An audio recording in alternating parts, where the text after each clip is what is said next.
¿Me están viendo, amigos? Muy bien.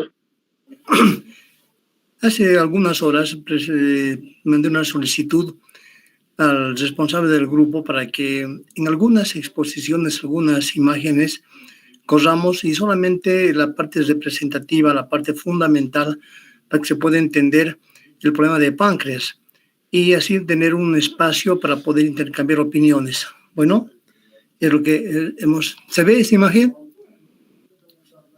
Rápido, dígame si se ve o no, por favor. Muy bien. Vamos a empezar por el páncreas, una estructura retroperitoneal, que lo que me importa mucho es de aquí a acá, tiene una longitud de más o menos 20 centímetros, la cabeza, el cuello, cuerpo y la cola. De todo esto, lo que nos importa tomar en cuenta nosotros son los siguientes aspectos. El conducto principal, muy importante en la determinación de muchas patologías complicadas, especialmente el trauma, la disgregación de la rama de la gastroduodenal, rama de la hepática, va a la pancreas duodenal anterior, la posterior y los vasos que vienen de la esplénica. Eso es por una parte esa situación. Y por otra, me parece muy importante tomar en cuenta la relación con el estómago que se encuentra por encima del páncreas. Esta es una estructura retroperitoneal de difícil diagnóstico y cuyos signos y síntomas tardan mucho en presentarse. Por ese motivo, cuando sospechamos un problema de esto, ya sea por trauma o un problema inflamatorio, tomar en cuenta estas relaciones. Esta es el duodenal. Fíjense, es la cabeza, el cuello, el proceso incinato. Aquí están los vasos, muy importantes tomar en cuenta. Esta relación duodeno-pancreática es muy importante en la clasificación de lesiones 4 o 5 para tomar en cuenta. Por aquí está el colon transverso, que frecuentemente tiene una población mayoritaria de Escherichia coli. Esta relación es importante para los problemas de los abscesos pancreáticos. Bueno, aquí está el colon, es muy importante esta relación para poder comprender por qué la pancreatitis se infectó. ¿Está bien así? Otra relación muy importante cuando manejamos esto es el vaso, que el otro día hemos avanzado. Con esta visión estratégica, tenemos en cuenta las relaciones del marco duodenal, el colon, el estómago y sobre todas las cosas este elemento, la vena y la arteria. Muy importante porque algunos procesos traumáticos, especialmente sanguinizantes, muchas veces hay que abrir este páncreas y cortar aquí. Bueno, para poder hacer hemostasia. Hablando es muy facilito, pero en la práctica tiene mucha mortalidad. Es un sangrado tremendamente peligroso.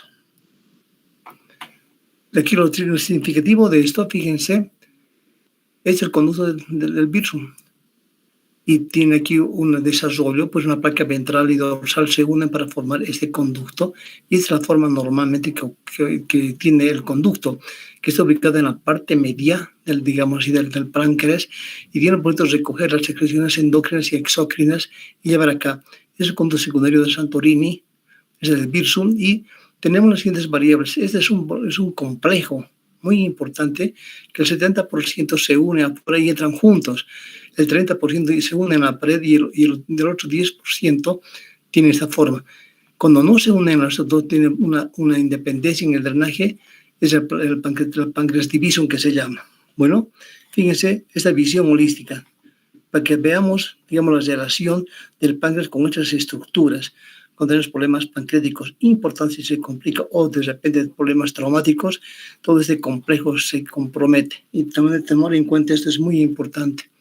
Fíjense aquí lo que hemos hablado. Segunda porción del duodeno, aquí está la ampolla, por ejemplo, el colédoco aquí, ¿ven? Entonces, este conducto es muy importante.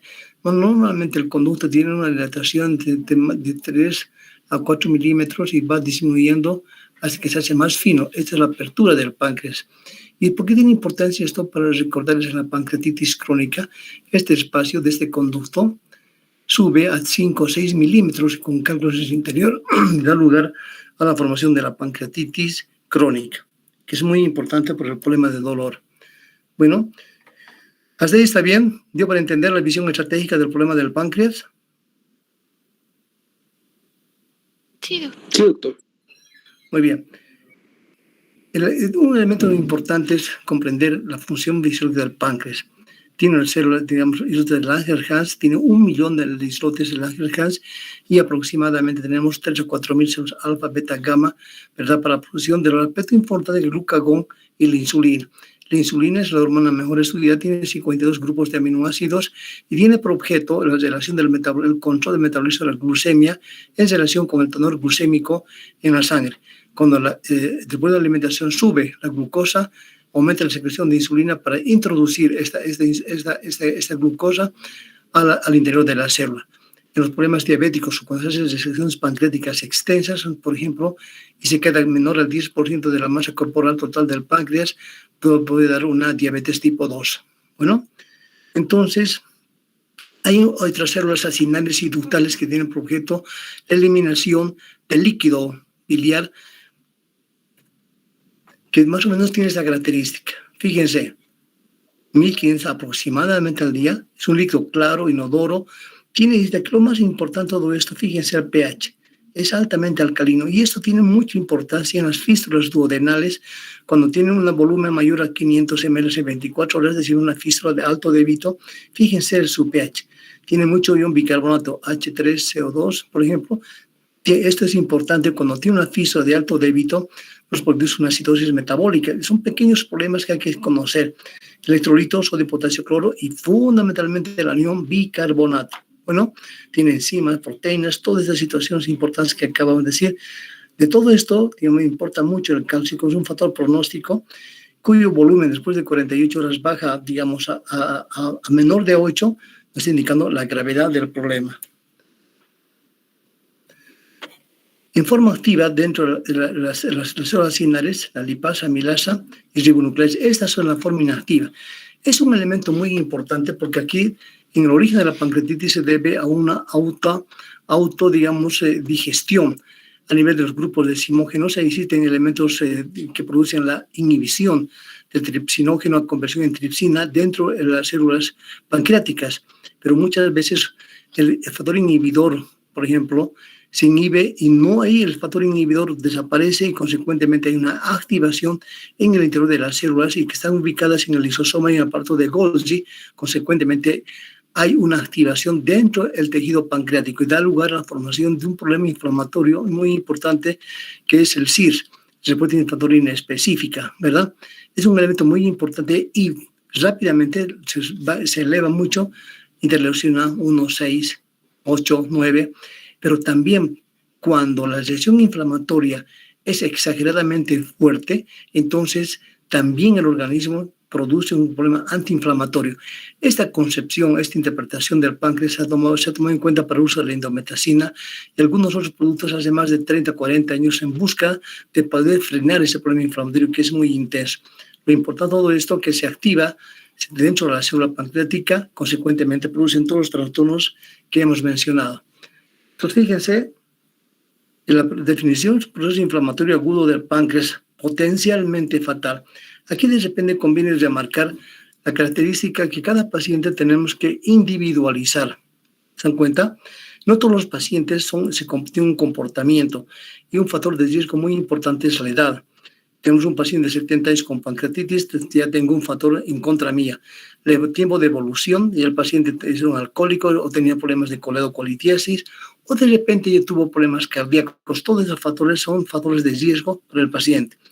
Hemos dicho, está desencadenado por activación inapropiada de las enzimas dentro de la célula pancreática, ¿verdad? Es la membrana, se rompe y los dos elementos activos producen por inhibición del factor inhibitorio de que estos elementos no activos en la célula se vuelven activos en el interior y causan todo lo que hemos manifestado. Bueno, entonces de todo eso que decir, fíjense aquí, la cosa más frecuente de pancreatitis es esto: litiasis de vías biliares y el alcohol y el alcoholismo. Hay otras formas de medicamentos y de mordeduras, Coxsackie virus, algún tipo de bacteria también, pero nos vamos a concentrar en la causa más frecuente. Bueno, también las hiperlipidemias producen pancreatitis, o de repente una circulación extracorpórea, por ejemplo, la hipotermia también es una causa de cuando se hace, digamos, sanguinotransfusión para que busque pancreatitis. Pero nos vamos a concentrar en las vías biliares de cálculo y el problema alcohólico. ¿Está bien? Entonces aquí fíjense, todas estas son las causas que producen pancreatitis. Pero vamos a entrar en este criterio: biliar y alcohólico. Bueno, entonces sé que el 85-90% tiene este criterio. Alcoholismo. Los mecanismos de acción son diferentes. En el litiasis aquí hay la teoría del conducto común. Fíjense que hay un cálculo que aumenta la presión, todas las secreciones que vienen por aquí están subidas, o de repente la teoría del conducto común es que por aquí ingresa la bilis y la bilis tiene por objeto estratificar los elementos grasos y daña totalmente las células acinales y ductales del páncreas, y ahí empieza digamos, la destrucción intracelular. ¿Ves que el alcoholismo, por qué se caracteriza? Porque produce una precipitación de las proteínas y obstrucción. Bueno, entonces el alcoholismo más o menos tiene que haber un tiempo de consumo más o menos de 20 años. Bueno, y depende mucho de la concentración de alcohol. Otras etiologías, fíjense, de todas estas vamos a tomar en cuenta lo que nos importa, esto, RCP, ¿verdad? Cuando hacemos una ecografía para un paciente que supongamos que va a operar de vesícula y encontramos cálculos, se hace la RCP y produce edema en la ampolla, porque es a las 12, digamos que es el conducto del Wirsung, el colédoco, nos venimos acá a las 11 para no dañar justamente esto, porque si hacemos el corte muy cerquita de acá, podemos producir hemorragia y edema. Consecuentemente, aumenta la presión intracanicular del páncreas y consecuentemente pancreatitis. Esto ya sabemos, esta situación ya hemos manifestado. ¿Hasta aquí está bien? ¿Todo está bien? ¿Me entienden? Sí, doctor. Que un poquito más rápido me digan la respuesta, por favor. En fisiopatología ya hemos hablado que existen un elemento inhibidor de la activación de las proenzimas, como el tripsinógeno, por ejemplo, está inhibido en el interior de los lisosomas, pero por los problemas, digamos así, las etiologías que acabamos de manifestar, puede activarse una catepsina. La que produce la estimulación es bloqueada, consecuentemente empieza a activar todos los elementos que acabamos de decir, y esa activación de la autodigestión en el páncreas produce todos los problemas. Entonces, por ese motivo, lo que he dicho al principio, tenemos que personificar cada paciente con el grado de la pancreatitis, porque puede ser tan leve o tan grave. Entonces, esto teóricamente es fácil de decirlo, pero en la práctica debemos darnos cuenta adecuadamente bien. Bueno, aquí tenemos lo que hemos hablado ya, de hecho, las interleucinas, las que se producen por consecuencia del problema inflamatorio de la acción del daño acinal que hemos dicho, ¿verdad? Entonces, esta tripsina y es un elemento activo y daña la membrana y consecuentemente de las células intrapancreáticas, y esa tripsina es un elemento activo que produce directamente este problema inflamatorio. Bueno, ¿qué tienen que ver los neutrófilos? Es un elemento de defensa muy importante.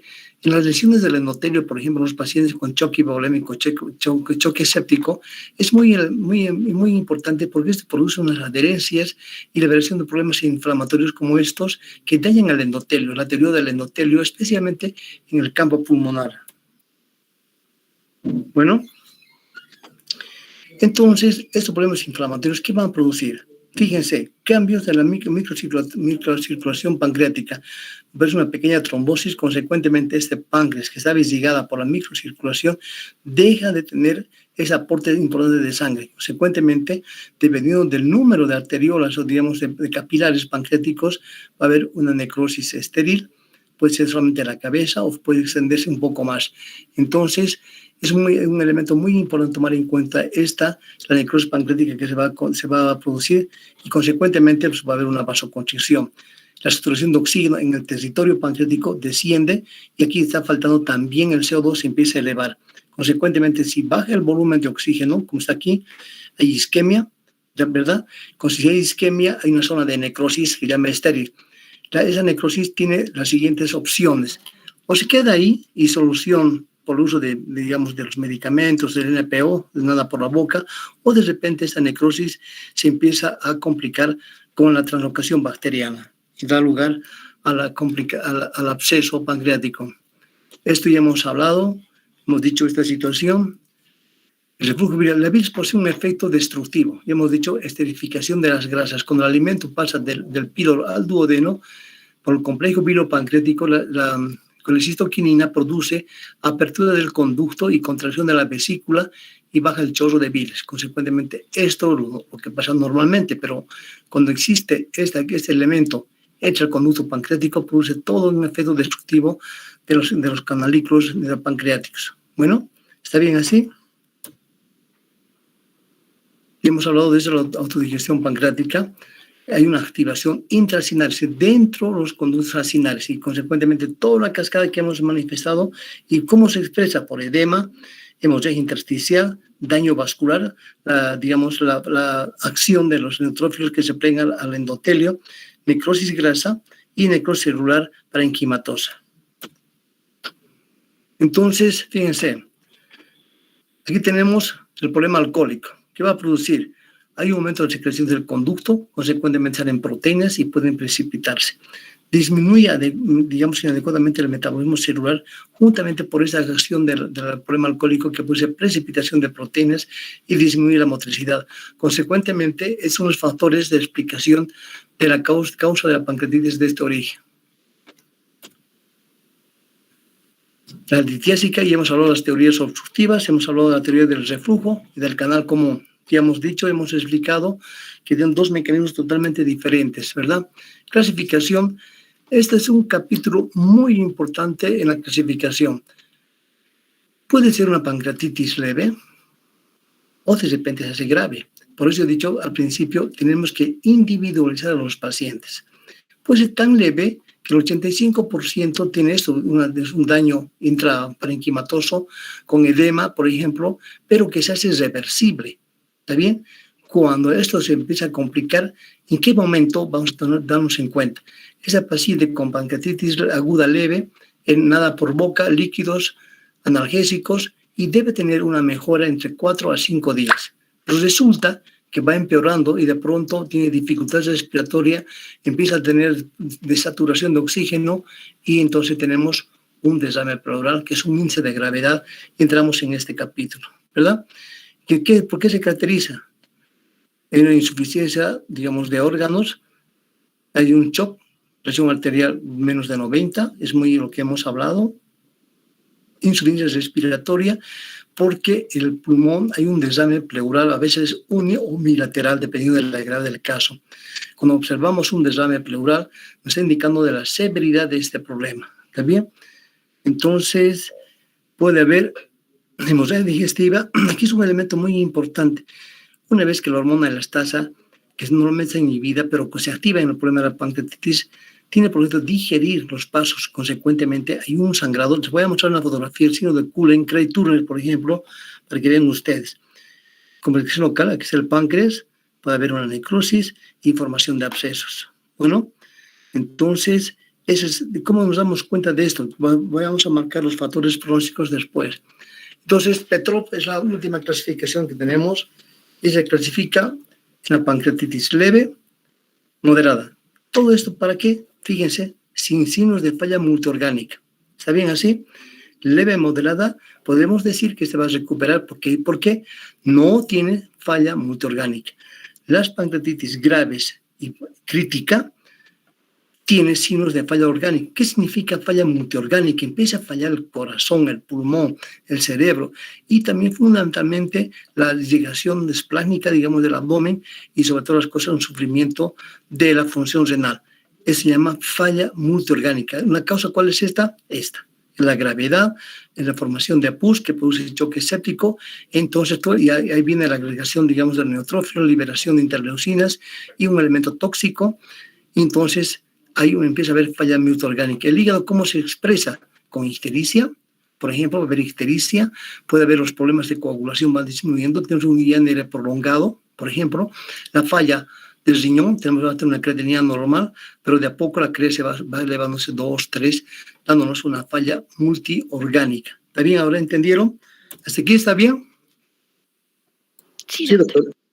¿Debo para entender alguna pregunta, algo?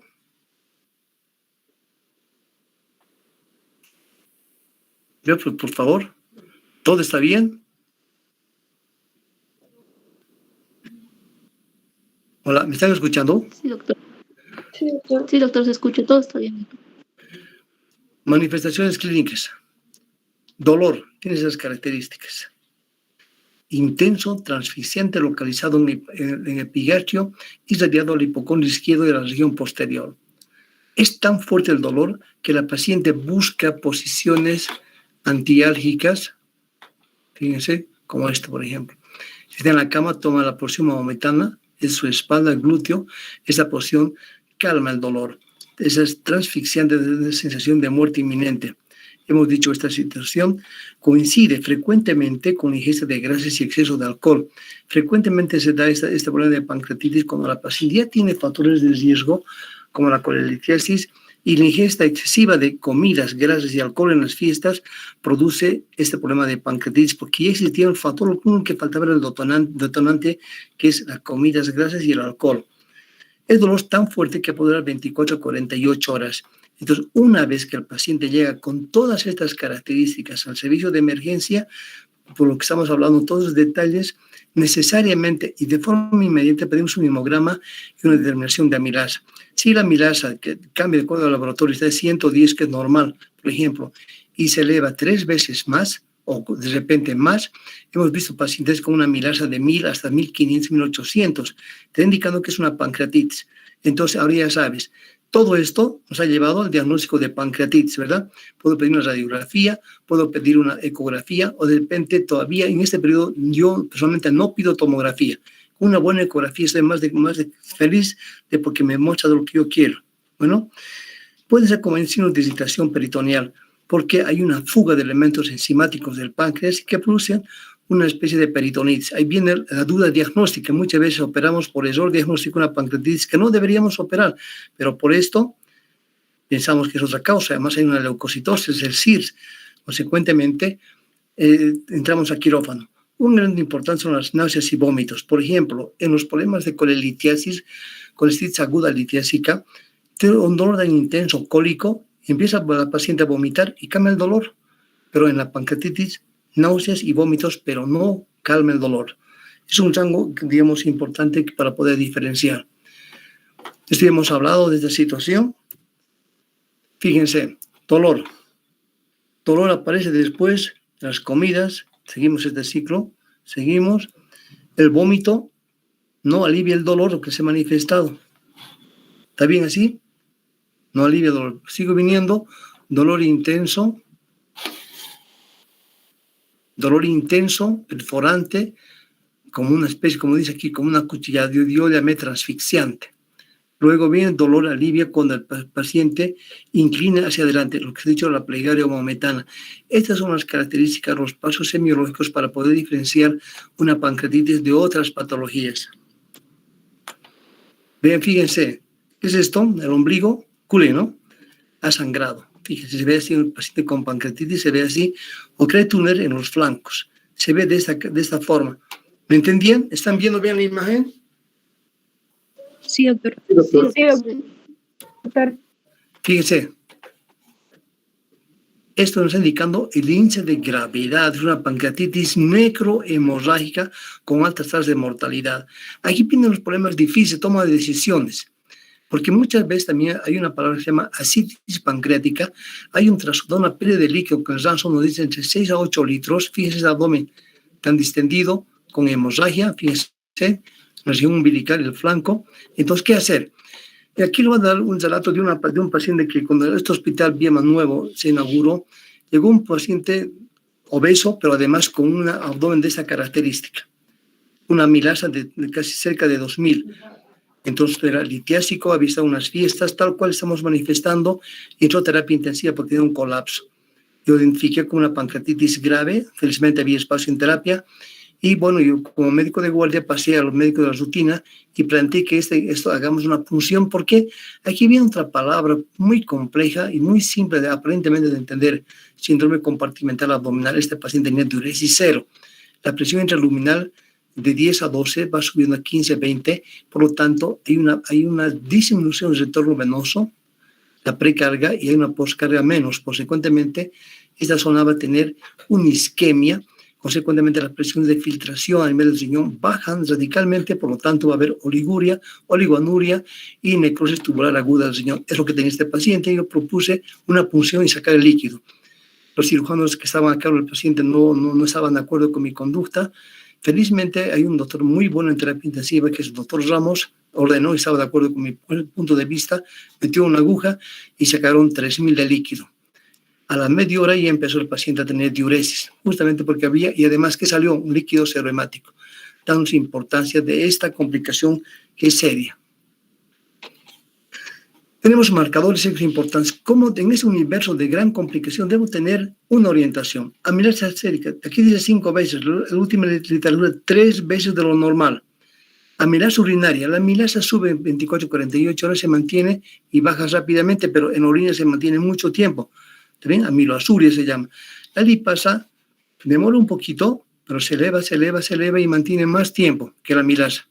Es mucho más importante, más específica, porque la amilasa, ya hemos hablado, se presenta en más de 10 patologías, solamente para nombrar una de ellas, la parotiditis, por ejemplo. Amilasa se eleva, el infarto mesentérico, la úlcera perforada, la torsión del quiste de ovario se eleva la amilasa, también el infarto mesentérico se eleva. Fíjense que es inespecífica, es sensible pero inespecífica. La proteína C reactiva tiene que haber sin mayor a 150 miligramos. Nos dice la gravedad del caso. También la lipasa, si hemos dicho, tarda, pero se mantiene más tiempo, nos dice que hay un problema de pancreatitis. Entre todos los exámenes, aquí están, fíjense, ustedes ya son rápidos para leer.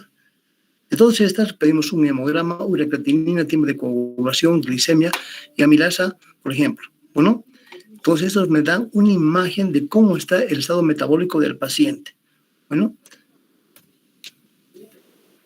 fíjense, amilasa es lo que hemos dicho: pancreatitis aguda, amilasa elevada, ¿en qué? Colicistitis, úlcera péptica perforada, colangitis, pancreatitis, lo que estamos ahora el tema, litiasis renal, ópsis intestinal, perforación intestinal, embarazo ectópico, por ejemplo, pero roto. Bueno, infarto mesentérico es un colapso circulatorio tan importante, pero la amilasa se eleva. Por eso todas esas cosas son elementos importantes para hacer un diagnóstico diferencial, para no entrar a quirófano por error diagnóstico. El diagnóstico, básicamente, por leucocitos, hematocrito. Existe acá leucocitos, ya hemos hablado, hay una elevación importante de un criterio de encima de 16.000. Y el hematocrito hay una hemoconcentración, porque se pierde de 6 a 8 litros de agua, consecuentemente va a haber una hemoconcentración. Es una hiperglicemia por la crisis adrenérgica que se produce, hay una elevación de la glucosa por encima de 200. Y un elemento muy importante que dije en los electrolitos, el calcio, va a haber una hipocalcemia, por ejemplo, a las 48 horas por debajo de 8 nos está indicando la gravedad del problema. ¿Está bien? Entonces, esos fenómenos pueden estar elevados por el edema de la cabeza del páncreas que comprime el colédoco. Fíjense, derrame pleural izquierdo, es el derrame. ¿Están viendo? Es el angulocosofrénico, fíjense, aquí no existe, es el derrame. En un paciente con pancreatitis, el botón aórtico, por si acaso. Cuando vemos una radiografía, me permito decirles cómo vemos nosotros. Primero vamos a las partes óseas, arcos costales, ¿verdad? Aquí arco costal, la columna. Después veo las partes blandas, que yo veo primero, veo el campo pulmonar. Es una forma de sistematización, campo pulmonar, y aquí encuentro el derrame. ¿Está bien? Después veo el corazón. Si el botón aórtico está más pronunciado, seguramente es una paciente de edad. Solamente al ver esto ya nos damos cuenta, ¿verdad? Es un corazón normal, pero todo esto está bañado de líquido por un desame. Y este desame te está indicando la gravedad del problema de la pancreatitis. Y está orientando, está diciendo, esta paciente tiene mucho factor de riesgo. Fíjense, una simple radiografía. A centinela, colon cortado. Colon, aquí, este espacio, no existe. Es por el edema. Bueno, antiguamente había mucha importancia a esto. Ahora hemos sustituido esta radiografía por el problema del ECOFAST, la tomografía, por ejemplo. Pero con eso, si estás en una provincia, te puede ayudar el colon cortado. ¿Y cómo te va a ayudar? Con antecedente de comida, de fiesta, antecedentes que tienen siempre cálculos en la vesícula, te puede indicar que una pancreatitis, saca una radiografía, tienes esto, no hay duda de que es una pancreatitis. Bueno, psoas, aquí es un músculo que viene así, aquí, no se ve. Aire, es el intestino, la mucosa de los conviventes. Fíjense el intestino delgado. ¿Están viendo? Intestino delgado. Esto aquí es edema de pared. Fíjense, este edema de pared es una gran complicación. Debe ser seguramente un hilio. Aquí hay un nivel. Bueno, entonces te está indicando la gravedad. Hay mucho líquido y el psoas no lo ves. Se ve así, el músculo. Pero aquí no lo ves. Consecuentemente, el desame. La ecografía, aquí estamos viendo un pseudoquiste. Este es el pseudoquiste.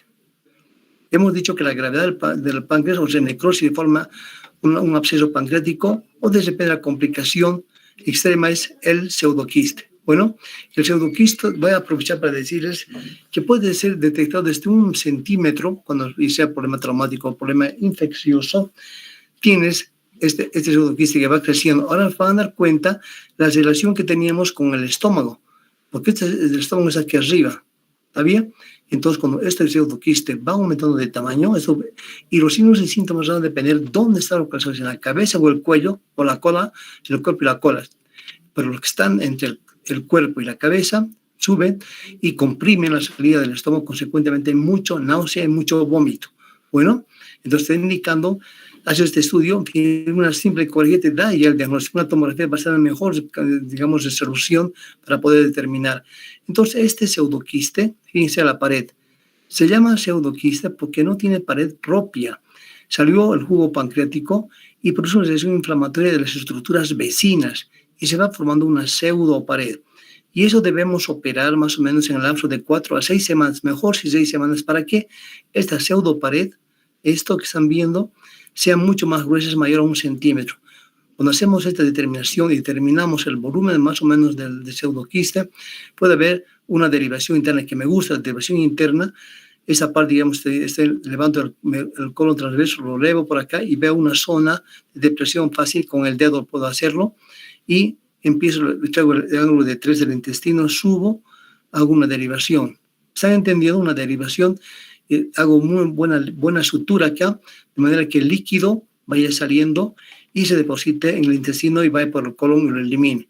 Es la derivación interna. La derivación externa puede deberse a una aguja colocada por acá y se aspira. ¿Está bien? Se aspira. Entonces, esos son los procedimientos. Hay una variable también por la endoscopía. Aquí está el estómago, la pared posterior del estómago. Se hace un corte con el bisturí por la endoscopía y este líquido sale por el estómago. No me gusta mucho esta técnica porque el pseudoquiste, fíjense, puede haber acúmulos de material necrosado por aquí. Por eso me gusta de la derivación con, digamos, cisto y ayuno, porque estoy haciendo aquí la anastomosis aquí. Entonces, todo esto ha de bajar por el intestino. Pero si es aquí el estómago, una parte se va a quedar y perfectamente podría infectarse. Teniendo colección de líquido, aquí tenemos líquido, todo esto. También el páncreas, fíjense, la cabeza del páncreas está alterada y hay un líquido por acá, un derrame. El páncreas, fíjense, este es el páncreas, la cabeza, el cuerpo y la cola. Este es el páncreas. ¿Están viendo, amigos? Sí, doctor. Sí, doctor. Es el páncreas, ¿ya? Entonces, ahora ya ustedes saben la relación. Por aquí está la vena y la arteria. Por acá pasa el colon transverso, por acá el estómago. Pero vemos un páncreas aumentado, ¿no? La vena porta. Bueno, la vena porta es la conformación de la unión de la esplénica con la mesentérica superior. Bueno, es un momento muy importante de la vena porta. Entonces, tenemos que diferenciar. Cada uno de esos nosotros deberíamos saber exactamente cómo está. Puede tomar al azar infarto agudo de mesenterio.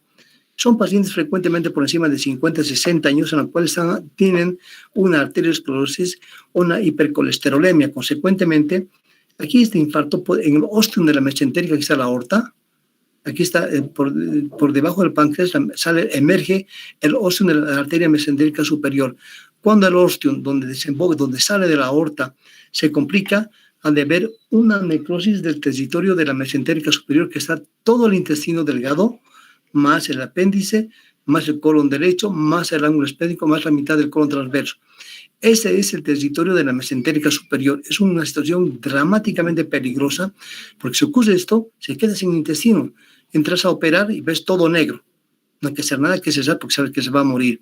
Pero ocurren muchas variables, porque puede haber una necrosis segmentaria, ángulo de Trace, está libre, digamos, 100 cc de intestino, 100 centímetros de delgado normal, y todo está negro, saco lo que está necrosado. Está bien así, pero tengo otro problema. Intestino corto, fíjense, cada vez se complican las cosas y debo saber manejo de líquidos, electrolitos y la adaptación metabólica del intestino corto. Embarazo ectópico, por ejemplo, tenemos que diferenciar. Joven, en la vida sexual activa, de pronto está pálida, taquicárdica, sin accidente.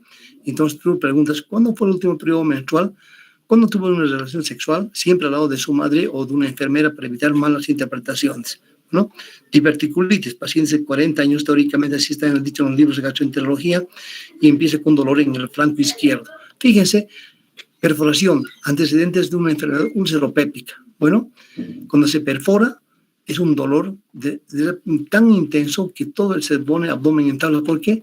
Porque sale ácido clorhídrico y produce un espasmo muscular y un abdomen en tabla. Es como una madera. ¿Está bien? Esto ya hemos dicho y todo esto ya hemos hablado, ¿verdad? Isquemia mesentérica no es un infarto. Se llama angina abdominal. El paciente tiene hipercolesterolemia, tiene disminución de la luz, y supongamos que sea la luz de la arteria mesentérica superior, normal. Porque como tiene colesterol, la luz va disminuyendo. Cada vez que come abundantemente tiene un dolor abdominal, una distensión abdominal, porque el flujo sanguíneo por acá está disminuido. ¿Me están entendiendo?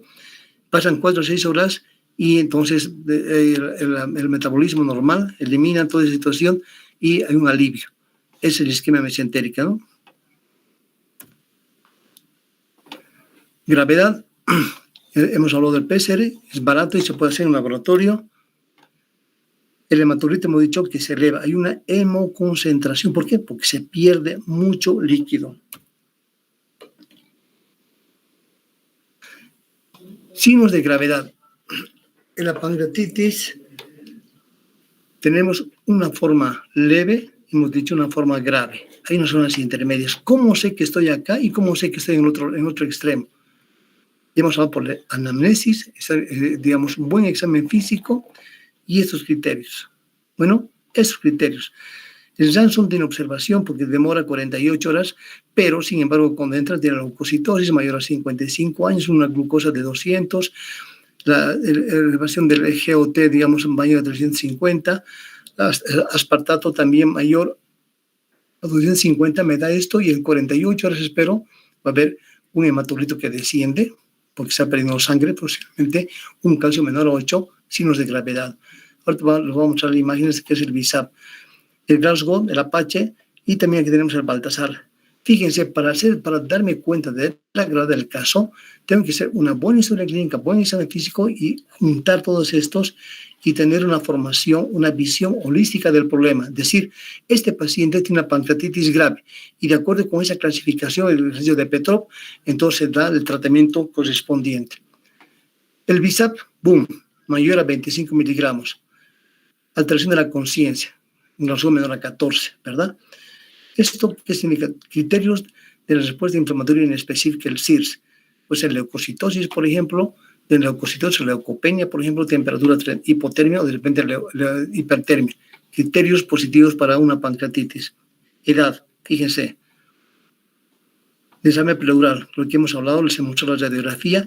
Con esto ya podemos decir, catalogar y saber exactamente que es una pancreatitis grave. Consecuentemente, este paciente inmediatamente a terapia intensiva y estar atentos sobre los cambios que pueden ocasionar.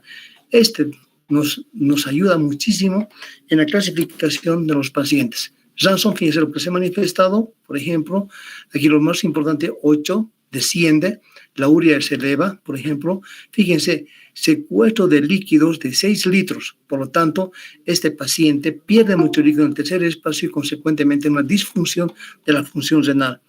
Si los factores de Jansson menor a 3, cero mortalidad, a medida que tengo más de estos suman de esos 11 factores, y sumamos, digamos, entre 6, la tasa de mortalidad es mayor. Por ejemplo, que tenga mayor edad, por ejemplo, que la urea se eleve a más, que el calcio baje, los déficits de base de 5, una acidosis, consecuentemente, las tasas de mortalidad van aumentando. Eso más o menos el resumen. Escala de Glasgow, casi son los mismos criterios que hemos dicho, ¿verdad? Esta edad es un factor de riesgo muy importante. ¿Por qué? Porque los pacientes añosos tienen una reserva fisiológica disminuida y una agresión, una pancreatitis grave es letal en este tipo de pacientes. Ecografía, fíjense, ¿qué es esto? Cálculos, ¿verdad? La sombra. Entonces, hay una colelitiasis, después aumento del páncreas, tenemos aquí, vamos a observar un páncreas edematizado, como ya les he mostrado, también en la radiología les mostré los signos característicos de la radiografía. La endoscopía, por ejemplo, en general, para la pancreatitis aguda, si es de origen pancreático, por ejemplo, es muy importante. Si es una buena ecografía y vemos que el colédoco se ha dilatado más allá de 10 milímetros y cálculos interior, RSP, sacar el cálculo y observar 48 horas. El simple hecho de producir, sacar los cálculos por la RSP ayuda mucho. Eso ha cambiado en los últimos 20 años porque antes entrábamos al quirófano para abrir y sacar una coledocotomía y sacar una cirugía abierta. Ahora fíjense, se hace por vía endoscópica, pero este procedimiento de la endoscopía tiene un elemento importante, por ejemplo. Bueno, se puede perforar el duodeno, puede ser pancreatitis y puede haber hemorragia. Esto es de lo que estamos hablando. Resonancia magnética, me parece que en los libros de clínica de Norteamérica explican que hay que pedir primero la tomografía. ¿Cuándo? Más o menos empezando la segunda semana. Porque ¿para qué voy a hacer una tomografía que no me va a dar mayores luces al respecto a la pancreatitis? Prefiero una radiografía o una muy buena ecografía que me oriente. Entonces, cuando yo pido, digamos, una buena ecografía, tiene que ser altamente significativa, que localice daño pancreático, edema, a veces destroza la cabeza del páncreas, hay precipitación de calcio que se puede observar, hay mucho líquido. Entonces, me es significativo y me orienta en el diagnóstico. Es lo que estamos hablando de la tomografía. Entonces, al Baltasar, pedimos, me parece a mí, a la segunda semana para que tengamos una orientación, siempre orientación al problema de páncreas. A, páncreas normal. B, aumento del tamaño focal o difuso del páncreas, ligera edema. Digamos aquí un ligero edema que se nota. El C, inflamación del páncreas o grasa peripancreática, se nota, y si el calcio se precipita, nos dando esa clasificación C. Colección pancreática 1, puede haber una colección a nivel de la cabeza, por ejemplo, o acá, una colección de líquido, o acá. Y 2 o más colecciones. Bueno, nos dan dando el grado de severidad. Fíjense, con todos los elementos que estamos manifestando, estamos queriendo orientarnos en qué situación nos encontramos. Una pancreatitis leve, una pancreatitis grave. Bueno, es lo mismo. Fíjense, tomografía, páncreas. Aquí hay casi un destrozo en la cabeza del páncreas, ¿no? Fíjense este páncreas. Es el páncreas. Hay edema, hay líquido, una distorsión, digamos, de las relaciones pancreáticas es el páncreas. Edematizado es un elemento muy importante. Exactamente igual. Fíjense este páncreas, casi ya digerido. ¿Está bien? Fíjense la gravedad del caso. Fíjense esto. Fíjense el páncreas, todavía aquí pues, algo se puede notar. Aquí ya no existe ahí una casi destrucción masiva del páncreas. ¿Está bien aquí? Fíjense, sería lo que sería el páncreas. Hay líquido y hay una necrosis ya en este caso, en esta paciente. Entonces, aquí, por ejemplo, evolución y complicaciones en páncreas. No voy a desarrollar todo, algunos aspectos importantes. La hipovolemia, líquido en el tercer espacio. Hemos dicho que más o menos se pierde de 6 a 8 litros. Aquí solamente hablar de esto, va de toda la noche podemos hablar, porque hay un retorno, una precarga disminuida y ocurre activación de los sensores que están en la carótida y en la aurícula derecha, y hay una descarga adrenérgica de las catecolaminas y produce vasoconstricción, taquicardia, por ejemplo, sequedad de boca.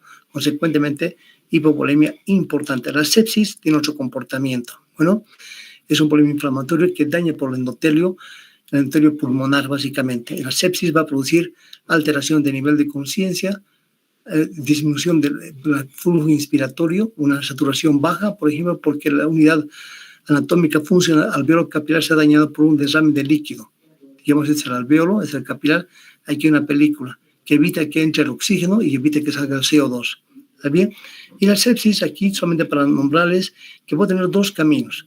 Va a depender mucho del tiempo que hagamos el diagnóstico. Si demoro mucho, voy a entrar en una fase hipodinámica del choque séptico, paciente alteración de conciencia, está hipotérmico, existe alteraciones, digamos, de la piel por una mala distribución y lo fundamental, riñón cero, no trabaja. Este paciente es irrecuperable. Haremos los esfuerzos para nunca llegar a esta sepsis en la fase hipodinámica.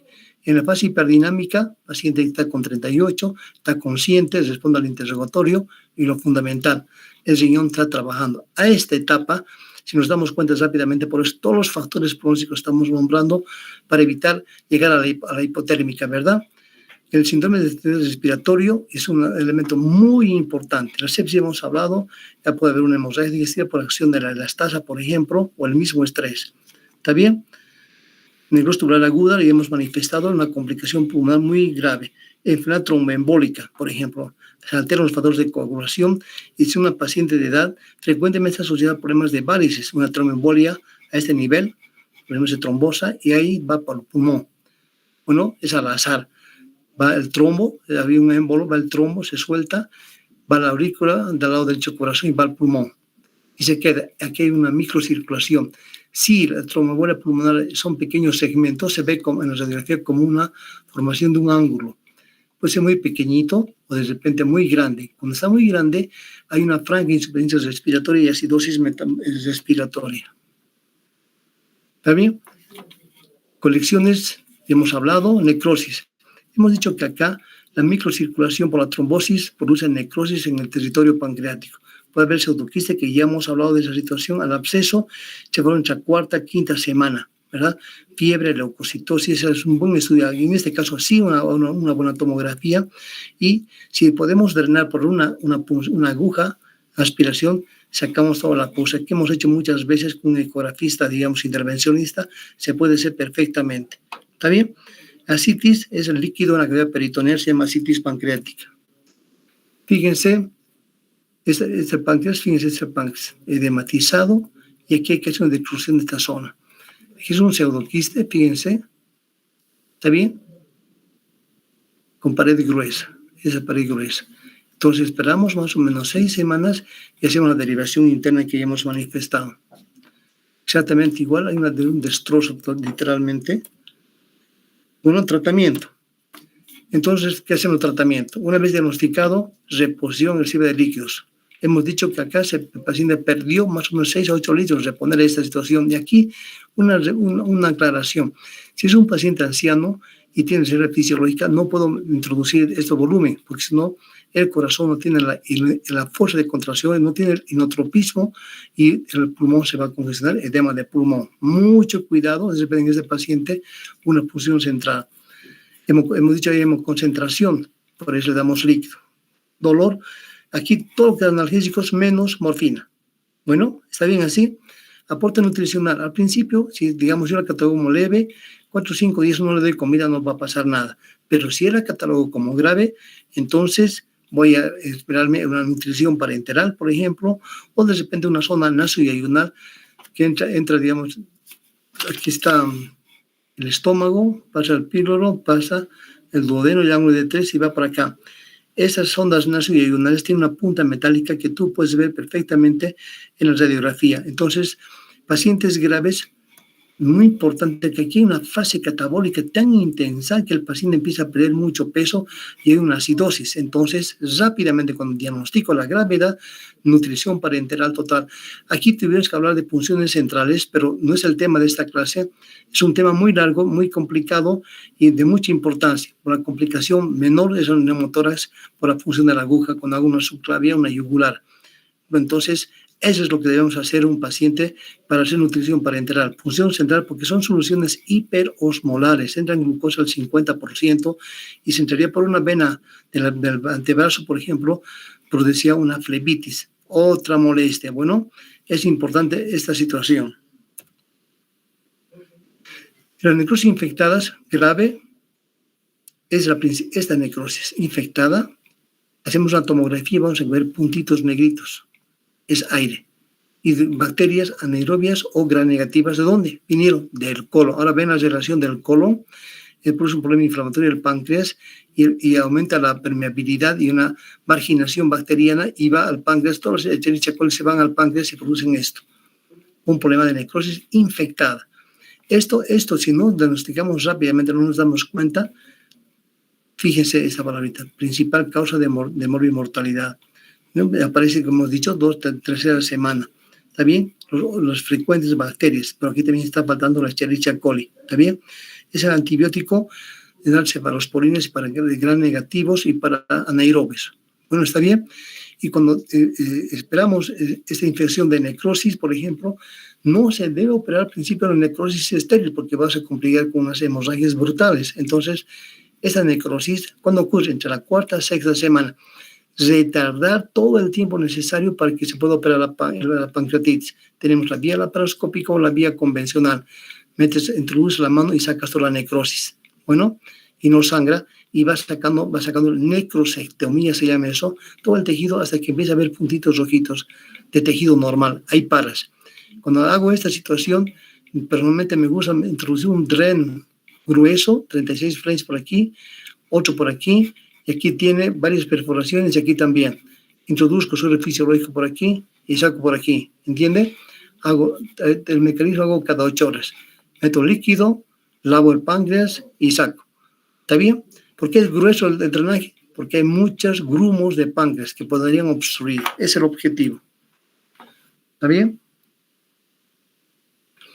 Entonces, todo esto ya hemos hablado para poder darnos cuenta de la gravedad del problema. Tenemos quinolonas que frecuentemente se usan en los pacientes graves. El secreto del manejo de la pancreatitis es que nosotros debemos darnos cuenta de todo eso, de todos los factores que hemos hablado, para que la pancreatitis leve no progrese a pancreatitis grave. Cuando llega la pancreatitis grave, ya saben toda la falla multiorgánica que se produce y tiene muchas tasas de morbimortalidad.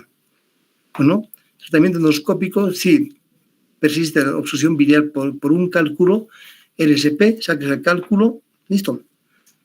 Mejora y pides una amilasa inmediatamente, al segundo día pides una amilasa y control de los signos vitales, es muy importante. Bueno, el simple LSP puede ser ictericia, puede ser por el edema que produce o una colangitis. Mucho cuidado también con estos procedimientos. Y una condición fundamental para esto es que tenga un tiempo de coagulación muy normal. Si tengo piedras y tiene pancreatitis, manejo la pancreatitis, se soluciona la pancreatitis, antes de que se vaya le planteo cirugía vía laparoscópica. ¿Está bien así? De manera que cure el problema de la pancreas, que fue esa la causa principal que me condujo a una pancreatitis. Esto ya hemos hablado y les hemos explicado. Conclusión, se debe realizar evaluación de la gravedad mediante sistemas de puntuación. Es muy importante que el cirujano que está a cargo de ese paciente esté literalmente cada día con el paciente para, en evolución, demostrar que no hay cambios dramáticos al paciente. Cuando hay un cambio de mal pronóstico, inmediatamente interconsulta con terapia intensiva. Tratamiento conservador mediante reanimación en los primeros días. Si aquí yo catalogo que el paciente tiene pancreatitis leve, entonces hago esto. ¿Está bien? Estudios inmunológicos, ya sabemos, pues tomografía 15-48 horas es un criterio. Me gusta a mí después de la primera semana, para que sea altamente significativo el informe. Nutrición parenteral, ya hemos dicho, y pues también nutrición enteral con sonda y ayunal. Se llama sonda naso y ayunal. Entra por la nariz, es el esófago, es el estómago, Aquí está el duodeno, cuarta porción, ángulo de 3, es arriba y baja. Allí hay 1. Entonces, esta es la zona diagonal que me permite alimentar adecuadamente bien. ¿Qué ventajas tiene? Es un tubo liviano que tiene un protocolo para manejo. Cuando voy a dar la alimentación, digo, paciente 45, vas a levantar la cabeza para evitar el reflujo de las broncoaspiraciones, aunque es difícil, pero hay que prevenir. Y sobre todo las cosas, después de haber dado una alimentación en pequeñas cantidades y alimentos isoosmolares, no hiperosmolares, porque son buen tiempo sin alimentación para que no le dé diarrea. Bueno, ahí me voy a quedar porque es más largo problema nutricional. Es lo que quería plantear del páncreas.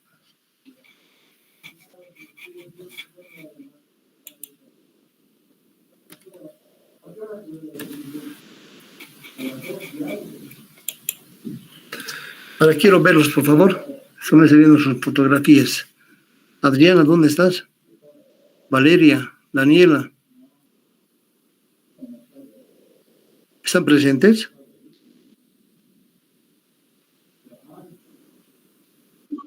Pero no te veo, Adriana.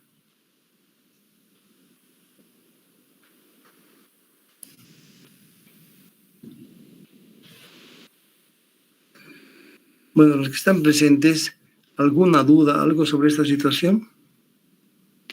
Sí, doctor, yo tengo algunas preguntas. En el caso de la analgesia, ¿por qué no se utiliza morfina, doctor? ¿Cuál es la razón? Espasmo del esfínter de Oddi. ¿Está bien? Ok, doctor. ¿Y se podría asociar con otro fármaco quizás para disminuir ese efecto? Por ejemplo, es muy peligrosa la morfina. Prefiero, digamos, la indometacina por vía rectal, por ejemplo. Bueno, diclofenac 75 miligramos endovenoso. Con lo que nosotros hemos dicho al principio, que hay una reacción inflamatoria muy intensa y aunque el mismo cuerpo produce antiinflamación, si ayudo con la indometacina rectal, el diclofenaco, por ejemplo, es un elemento muy bueno para evitar que la infección sea exagerada. ¿Está bien? Evitamos lo posible la morfina. Bueno. Nuestra señorita.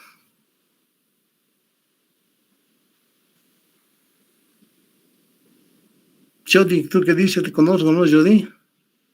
Sí, doctor. Doctor, mencionaba en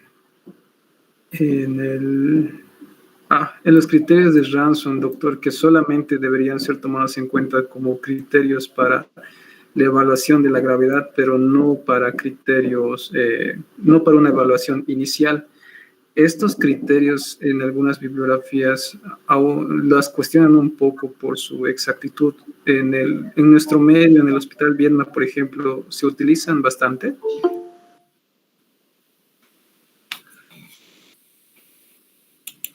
Mira, cuando manejamos nosotros mis pacientes, digamos de la cabecera del paciente, Ranson, Apache, PISAT. ¿Está bien? Quiero tener una formación holística. Todo. Ranson no es exacto. En medicina no hay nada de exacto. Son aproximaciones. Si entra un factor Ranson con 2 factores, yo digo, la leve. Me alegra, pero no descuido a mi paciente. Si de principio entran con 3 o más factores, está diciendo la gravedad. ¿Cuál es el problema del Ranson? Que esperes 48 horas para que sean los 11 factores del Ranson, por ejemplo, que te muestra pum elevado o de repente calcio bajo, menor a 8. ¿Está bien? Pero te ayuda. Entonces ahí viene el Apache, que es cada día. O de repente viene el BISAP. ¿Está bien? Entonces te ayuda a tener una relación del problema del páncreas y lo que nos importa sobre todas las cosas, el estado clínico del paciente. Para darnos cuenta de la gravedad, cómo me oriento en ese universo de tanta complejidad, situación clínica del paciente. Si hoy día lo veo al paciente de una pancreatitis, si toma las conductas, si mañana voy y visito al paciente y lo veo mejor, signos vitales estables, responde al interrogatorio, me dice que lo que he hecho está yendo bien. Al revés, voy al otro día, el paciente es indiferente, no me responde, está vomitando, me está indicando de la gravedad, algo mal está pasando. ¿Está bien, Jody? Asocio a clínica, leucocitosis, granulocitos tóxicas, me está diciendo que hay una gravísima infección. Pido una imagen, por ejemplo, radiografía, por darte un ejemplo. hay el colon cortado o el bosamido del psoas, te está diciendo que está, o el deslame pleural que te he mostrado, ¿verdad? Te está diciendo que está grave el paciente. Fíjate, clínica, laboratorio, imagen, te da la magnitud del daño. ¿Dio para entender? Y sobre eso he pedido una amilasa que está en 1800, ¿te imaginas? No hay duda que es una pancreatitis. Bueno, ¿alguna otra señorita, alguna otra pregunta, por favor, de duda? Se cortó hace un momento, doctor, perdón. Le estaba preguntando sobre las indicaciones quirúrgicas. En casos leves no está indicado quizás iniciar con la parte quirúrgica, sino el tratamiento es de soporte, pero en los casos graves también habría que esperar. Entonces, ¿cuándo nosotros sabemos que el paciente está listo para una cirugía? Ya, pancreatitis leve, clínicamente lo que te he dicho, está muy bien. Laboratorialmente no hay leucocitosis, no hay granulaciones tóxicas. ¿Está bien? La ecografía me da una imagen normal y el paciente se encuentra muy bien. Entonces, señor, ¿cómo está? ¿Cómo se siente? Estoy bien, doctor, gracias. Ahora, yo sí, por eso he dicho, si catalogo al paciente de grave, la clasificación de Petrov que se ha dado, por ejemplo, entonces va a haber necrosis estéril. Te he explicado ya las causas, ¿no es cierto? La microcirculación se trombosa. Esa parte del páncreas no va a tener irrigación sanguínea. Se trombosa, es estéril. Esta zona, esta etapa, no se debe operar. De repente operas por error diagnóstico, pero si tienes la cosa clara aquí adentro, no debes operar al paciente cuando tiene necrosis estéril. ¿Está bien?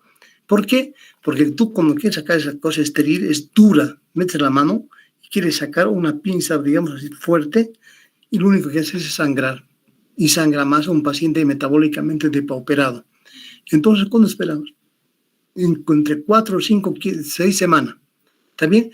Esa cosa dura, esa parte de la necrosis, se convierte flemonosa. Metes la mano, digamos, si me permites esta palabra, metes y lo sacas a la necrosis. ¿Cómo puede ser para que tengan ustedes una imaginación? Cuando llega el agua al río y luego desaparece la riada, queda en la base del río un líquido, una sustancia medio verde. ¿Han notado alguna vez así? ¿Han visto alguna vez? Eso es lo que se ve en el páncreas. Introduces la mano, sacas esto, facilito, lo sacas, fácil. Si es estéril, no conviene porque haces esfuerzo para sacar, no puedes sacar y haces sangrar, puedes dañar la esplénica, cualquier arteria. Espera que se necrose, entonces en ese momento sacar todo el producto y poner un tubo aquí, otro tubo acá, meto agua por aquí y saco por aquí. ¿Está bien? Es una variable. Otra variable es el empaquetamiento. He hecho la necrosectomía y le pongo compresas. No me gusta personalmente porque la compresa produce irritación, aumenta la temperatura y crecimiento bacteriano. Me gusta meter líquido por aquí, digamos 1000 cc y saco por aquí, 3 al día. Estoy lavando. ¿Está bien, Esmeralda? Sí, doctor, muchas gracias. Muy bien. Otra preguntita que tenía era cuando nos mostraba esa imagen del abdomen, ¿verdad? Y ya está en la parte superficial, ya se ve la necrosis, se ve la hemorragia. Y en algún video habían pacientes que cuando tú tocas esa piel, como nos decía, no está duro, sino, o sea, está suave y se está deshaciendo incluso la piel. Entonces, ¿eso cómo se tendría que tratar? Ese sangrado que es el signo de Cullen-Gray-Turner, por ejemplo, dice que hay un sangrado. La enzima elastasa ha dañado las venas o arterias de la zona pancreática y produce un acúmulo de líquidos que tienen altas enzimas con actividad enzimática. ¿Está bien? Si tú dejas, va a haber una digestión de las estructuras. Se llama digestión, daña las aeros del intestino, daña el peritoneo.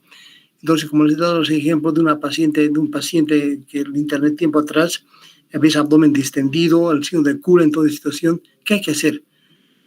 Meter una aguja, un catéter, ¿está bien? Y sacar ese líquido. Esa vez, en ese momento, cuando se realizó, se sacó más o menos cerca de 3.000 a 4.000 ml de líquido cero sanguinolento.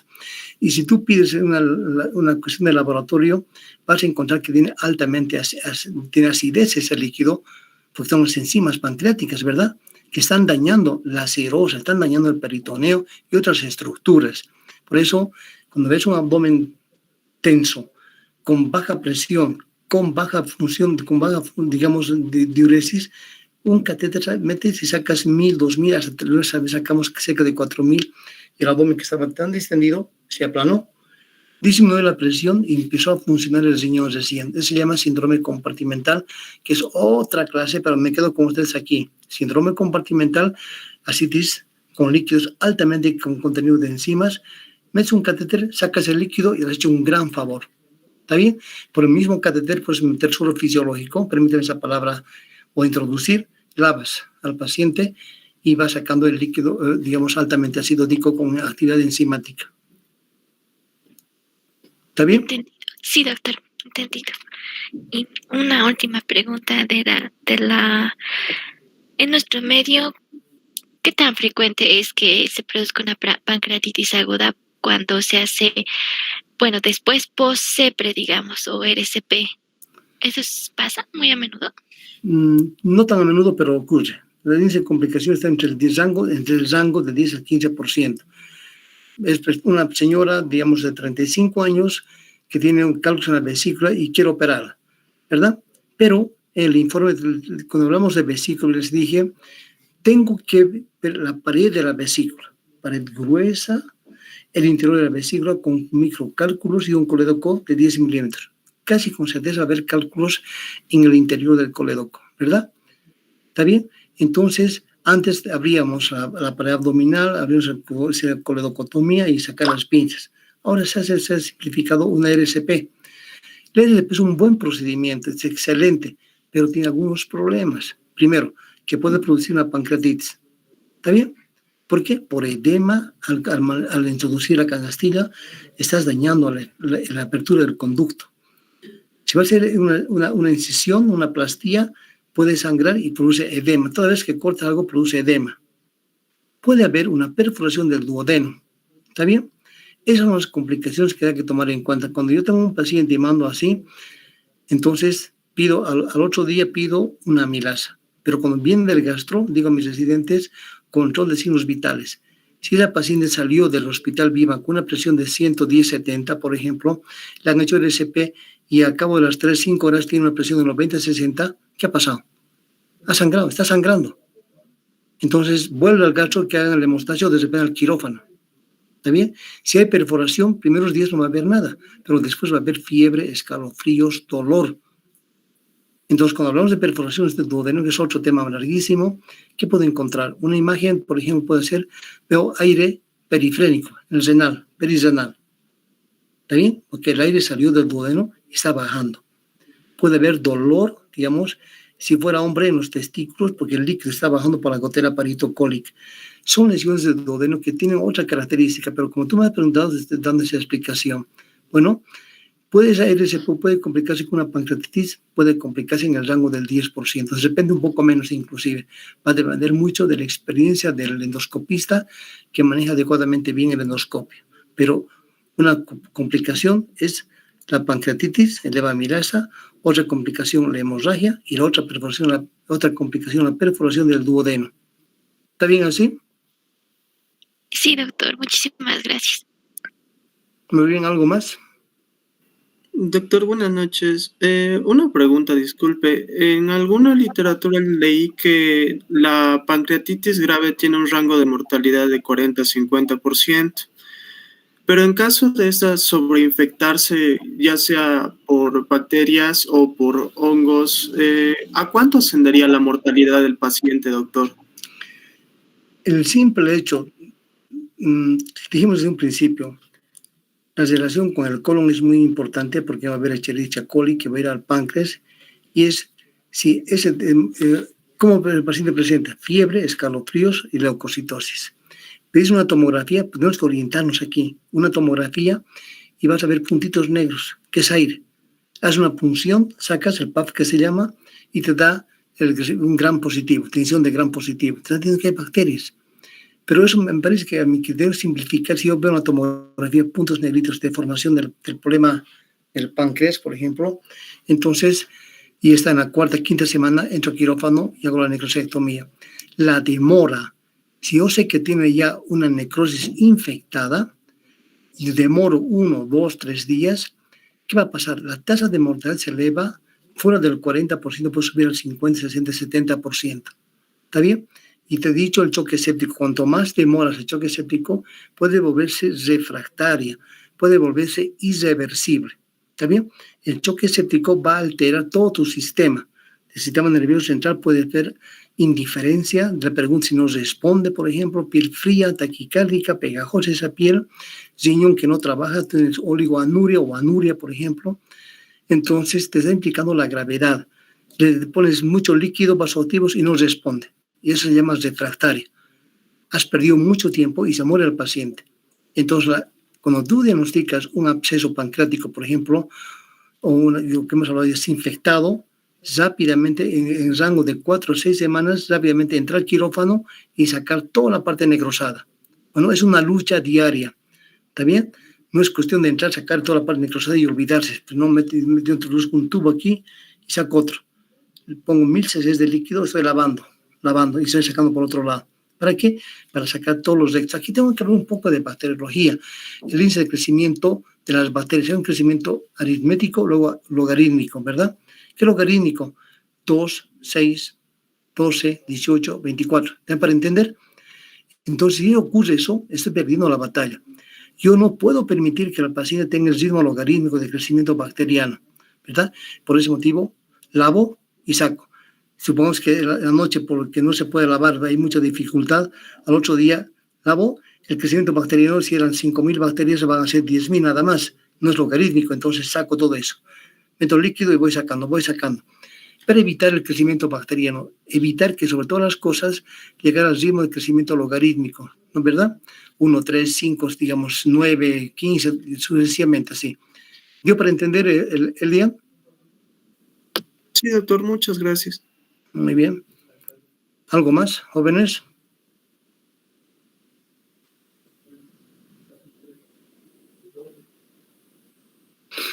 Muy bien, entonces no ha habido nada. Creo que se aproxima el segundo parcial, ¿no? Posiblemente entre el martes o miércoles voy a dar, me han pedido ya las preguntas de páncreas, preguntas de vías biliares, vesículas de vías biliares y el vaso.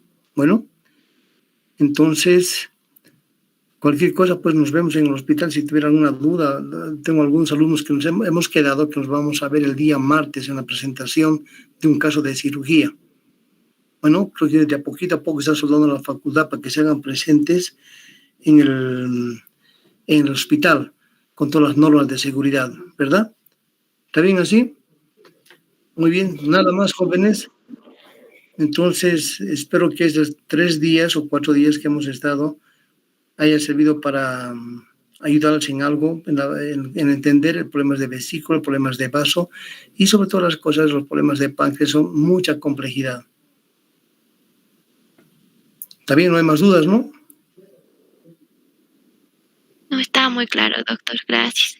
Muy bien, jóvenes. Hasta luego, entonces. Muchas gracias por escucharme estos días. Hasta luego. Cuídese, doctor. Gracias.